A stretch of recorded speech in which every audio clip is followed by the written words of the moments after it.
오늘은 세계 최고의 교육법이라고 하는 책에서 발췌한 덴마크의 교육법에 관해서 소개를 해드리겠습니다. 덴마크는 교육 선진국에 속합니다. 초급 학교에서 대학 교육까지 대부분 무료입니다. 무료가 아닌 사립학교도 국가에서 소득에 따라서 지원하거나 하는데 대입은 최소화하고 학교를 지원해주는 다양한 교육 정책이 있다고 합니다. 이게 초급 학교는 이제 9학년으로 우리나라 그 중학교 졸업에 해당을 하는데 고등학교에 갈 수 있지만은 학생들은 대략 1년 정도 기숙형 학교인 애프터스콜레라고 하는데 가서 자신의 인생을 설계할 수도 있습니다. 고등학교를 졸업하고 바로 대학에 갈 수 있지만은 호이스콜레에 가서 자신의 인생을 돌아보고 준비할 수도 있다. 기간은 6개월에서 1년이라고 합니다. 덴마크 교육의 특징은 어려서부터 교과 학습보다는 놀이와 다양한 활동을 통해서 서로의 마음을 알아가고 내가 어떻게 말을 하고 어떻게 행동을 해야 친구와 잘 사귈 수 있는지를 배우는 것이다. 어려서부터 학교와 교실에서 사회적 기술을 배우고 실천하게 되고 그 사회적 기술이 가정과 사회에서 그대로 이어진다. 자신의 언어로 잘못을 사과하고 자신이 스스로 책임지는 문화를 경험하기 때문에 학년이 올라갈수록 학생들 간의 불화는 줄어들고 따라서 학생들 간의 분쟁이나 괴롭힘, 폭력 등은 잘 발생하지 않는다고 합니다. 이 숲이 많은 덴마크에서는 야외 학습을 자주 하는데 교사는 톱과 나무를 준비하고 학생들 스스로 자율적으로 무엇인가 만들도록 한다.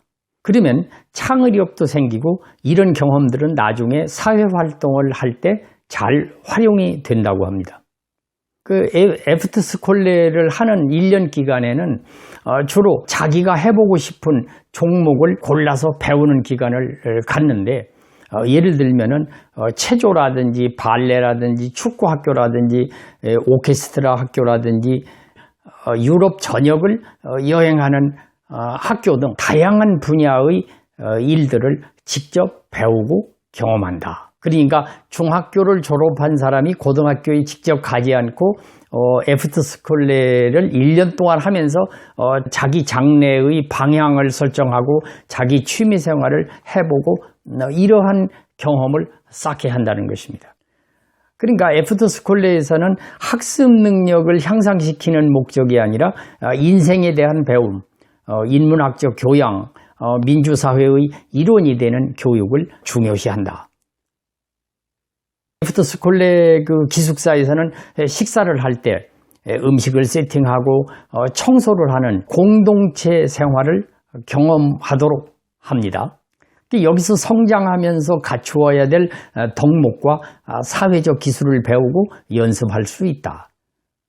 만약 9학년을 마치기 전에 학생들이 애프터스콜레를 가게 되는 경우가 있는데 이때는 반드시 이수해야 하는 과목이 있다고 그래요. 영어라든지 덴마크어라든지 과학 등이라고 하는데 애프터스콜레 기간에 공부를 해야 된다고 합니다. 덴마크에는 그 교재가 없다고 그래요. 덴마크의 학교 수업은 교사가 준비한 교재를 학생들이 미리 읽어오고 관련된 내용을 토론하는 방법으로 진행을 한다. 시대를 반영하는 시라든지 기사라든지 그림 등을 활용해서 수업을 하는데 학생들은 토론 수업을 주로 하기 때문에 만약 교사가 알려준 과목을 읽지 않거나 생각해 오지 않으면 토론에 끼지 못한다고 합니다. 학생들이 토론 과정은 사회자가 없고요. 자신의 생각을 누가 먼저 이야기하면 말하는 학생을 주목하고 조용히 듣다가 이야기가 끝나면 자연스럽게 다른 학생이 자신의 이야기를 발표한다고 합니다. 이 과정에서 서로 존중하는 문화가 정착된다고 합니다. 그런데 덴마크어가 아닌 영어로 주로 토론을 한다고 합니다. 책을 쓴 사람의 의견에 의하면 덴마크 학생들은 독서량이 많다고 합니다.